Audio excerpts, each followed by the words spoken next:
नमस्कार, आप देख रहे हैं नेक्स्ट 9 न्यूज़।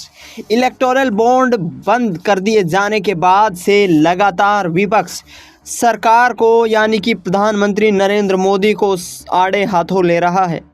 जिस तरीके से इलेक्टोरल बॉन्ड को यहां पर बैन कर दिया है सुप्रीम कोर्ट ने, उसके बाद तमाम विपक्षी दल यहां पर प्रधानमंत्री नरेंद्र मोदी को कटघरे में खड़ा करता हुआ दिखाई दे रहे हैं। जिस तरीके से यहां पर कांग्रेस पार्टी के दिग्गज नेता राहुल गांधी ट्वीट करते हैं और कहते हैं कि डरो मत मोदी जी, कांग्रेस धन की ताकत नहीं बल्कि जन की ताकत का नाम है।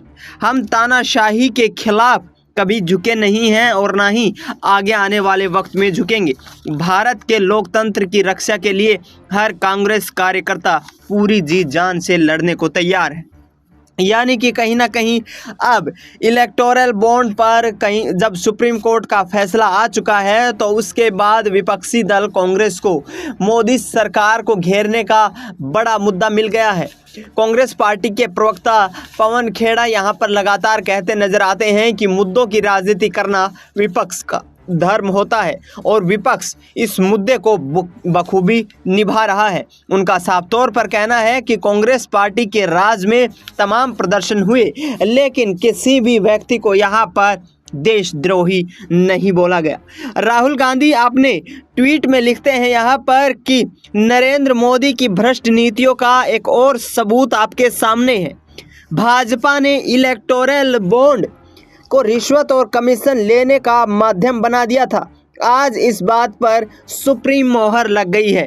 यानी कि कहीं ना कहीं राहुल गांधी सीधे इलेक्टोरल बॉन्ड मामले पे जो chief justice of India DY Chandrachud ने फैसला सुनाया है उस पर मोदी सरकार को कटघरे में खड़ा करता हुआ नजर आ रहे हैं। उनका साफ तौर पर यहाँ कहना है कि जिस तरीके से भारतीय जनता पार्टी ने इलेक्टोरल बॉन्ड के माध्यम से इस पूरी घटनाक्रम को अंजाम दिया है, उन्होंने इस पूरे चुनावी चंदे को एक भ्रष्टाचार के रूप में हासिल किया है, वो वाकई निंदनीय है। यानी कि यहाँ से मोदी सरकार पूरी तरह घिरती हुई नजर आ रही है। बैकफुट पर पहुंची मोदी सरकार की तरफ से कोई भी कैबिनेट मंत्री अभी अपनी प्रतिक्रिया जाहिर नहीं कर रहा है, लेकिन जिस तरीके से 2024 के लोकसभा चुनाव पास आते जा रहे हैं उसी तरीके से यहां पर विपक्ष सरकार पर हावी होता दिखाई दे रहा है। कांग्रेस पार्टी के प्रवक्ता पवन खेड़ा इस पूरे मुद्दे पर कैसे यहां कांग्रेस पार्टी का पक्ष रखते हैं और मोदी सरकार को यहां पर घेरते हुए नजर आ रहे हैं, आपको सुनवाते हैं क्या कहा पवन खेड़ा ने। पहले की व्यवस्था में कंपनियों को अपने 3 साल के प्रॉफिट का 7.5% अंश वो राजनीतिक डोनेशंस में दे सकते थे। इलेक्टोरल बॉन्ड स्कीम में ये व्यवस्था हटा दी गई। अब अगर कोई कंपनी किताबों में 1 रुपया प्रॉफिट दिखाती है और चुपचाप से टेबल के नीचे से 100 करोड़ किसी पार्टी को चंदा दे देती है तो मुझे और आपको इसकी जानकारी नहीं मिलेगी। हम तो यही मान लेंगे कि साहब इस कंपनी का 1 रुपया प्रॉफिट है या हो सकता है 1 रुपया लॉस है। इससे क्या होता है? इससे यह होता है कि शेल कंपनीज के माध्यम से काला धन सफेद होता है, घूमकर विदेशों से कई देशों का दौरा करते हुए वो पैसा आता है और 7 सितारा कार्यालय एक पॉलिटिकल पार्टी का यहां से कुछ किलोमीटर दूर बन जाता है।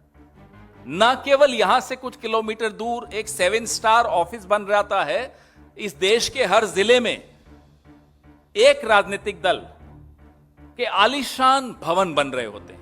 न केवल एक राजनीतिक दल के आलीशान भवन बन रहे होते हैं, एक अपंजीकृत संगठन के भी भवन बन रहे होते हैं हर जिले में।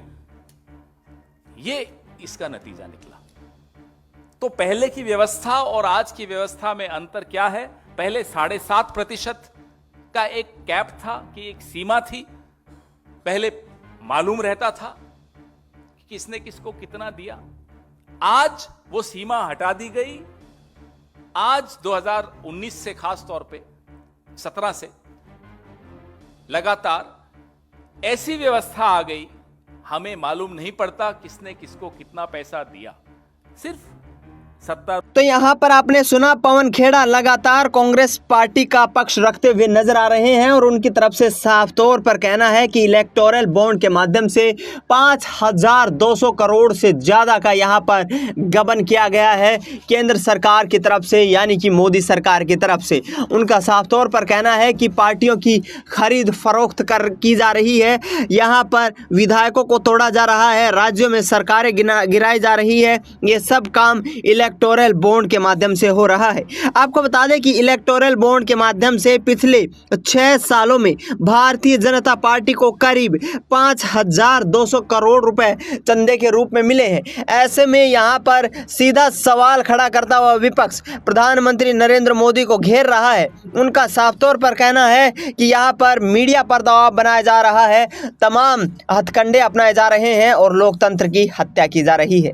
इसी कड़ी में अशोक गहलोत, जो कि राजस्थान के पूर्व मुख्यमंत्री हैं, वो भी यहाँ पर केंद्र सरकार पर करारा प्रहार करते नजर आ रहे हैं। सुनिए क्या कह रहे हैं यहाँ पर अशोक गहलोत। पूरा है, मैंने कहा कि जो बॉन्ड निकले, बॉन्ड, ये बहुत बड़ा स्कैंडल है, स्कैंडल है देश का। आजादी के बाद का सबसे बड़ा स्कैंडल ये है, 5000 से अधिक के बॉन्ड, किन से क्या सौदे किए गए, उनके बदले में क्या बॉन्ड लिए गए हैं, क्या छूट दी गई है, देश की विदेशी कंपनियों को किसी को नहीं मालूम है। इतना बड़ा गेम हुआ है और 90% ज्यादा बॉन्ड मिले बीजेपी को मिले हैं। उससे वो खेल खेल रहे पूरे देश के अंदर, चुनाव लड़वा रहे हैं, खर्च कर रहे हैं, वो ट्रेडिंग कर रहे हैं, सब कुछ कर रहे हैं और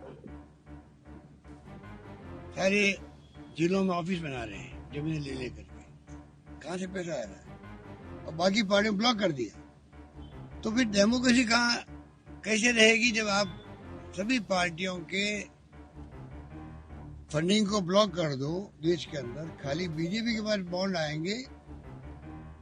इलेक्शन कमीशन ऑफ इंडिया ने इसका विरोध किया, रिजर्व बैंक ऑफ इंडिया ने विरोध किया इसका लागू करते वक्त में, तब भी लागू किया गया। और तो और इसको मनी बिल के रूप में राज्यसभा में बहस नहीं हो, जो मनी बिल होता है उसकी बहस खाली लोकसभा में होती है, तो मनी बिल के रूप में इसको कन्वर्ट कर दिया गया और खाली लोकसभा में पास करवा दिया गया। वरना राज्यसभा में बहस होती इसकी, उसकी बजाय लोकसभा में बहस करके इसको पास करवा दिया गया, लागू करवा दिया गया। और तो और जो अभी खबर नहीं आई है, कल परसों प्रधानमंत्री के ऑफिस से जब सेक्रेटरी फाइनेंस ने मना कर दिया कि ये संभव नहीं है एक्स्ट्रा डेट देना, चुनाव आ रहे थे कर्नाटका के, उसके पहले मना कर दिया कि बार बार इसकी जो डेट फिक्स है उन्हीं डेट्स में ये बॉन्ड जारी होंगे। तो लिखित में आया कि नहीं, प्रधानमंत्री ऑफिस का आदेश है, तब जाके फाइनेंस सेक्रेटरी को और डेट बढ़ानी पड़ी है, एक्स्ट्रा डेट देना पड़े हैं।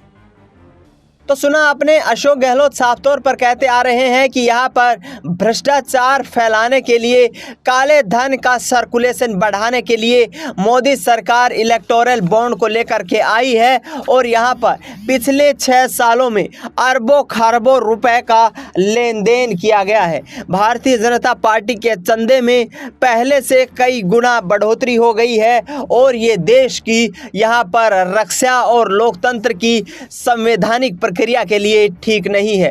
उन्होंने सुप्रीम कोर्ट के फैसले का स्वागत किया है और कहा है कि इससे भारतीय जनता पार्टी को कुठाराघात पहुंचा है। फिलहाल इस खबर में इतना ही। देश दुनिया की तमाम बड़ी खबरों के लिए आप देखते रहिए नेक्स्ट 9 न्यूज़।